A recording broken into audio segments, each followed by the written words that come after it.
Merhabalar, Elif'in mutfağına hoş geldiniz. Bugün sizlere hazırlarından farksız tortilla lavaş ekmeği tarifimi paylaşmak istiyorum. Yeni tariflerimden haberdar olabilmek için kanalıma abone olup zile basarak bildirimleri açmayı unutmayınız.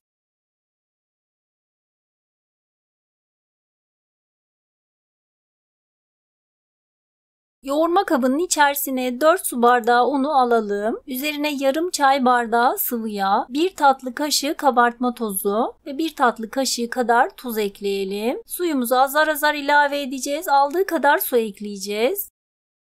Hamurumuzu yoğurmaya başlayalım. Hamurumuzu güzelce yoğurmamız gerekli. Yumuşak kıvamlı bir hamur olması gerekli.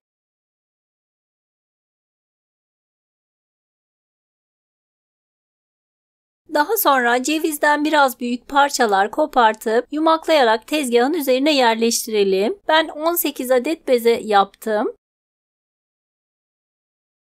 Üzerini bir bezle örtelim. Yaklaşık yarım saat kadar dinlendirelim. Daha sonra biraz un serperek merdane veya oklava ile pasta tabağı büyüklüğünde açalım. Çok fazla un kullanmadan açmaya çalışalım ve tüm hamurlarımız bitene dek bir bezin üzerinde bekletebilirsiniz.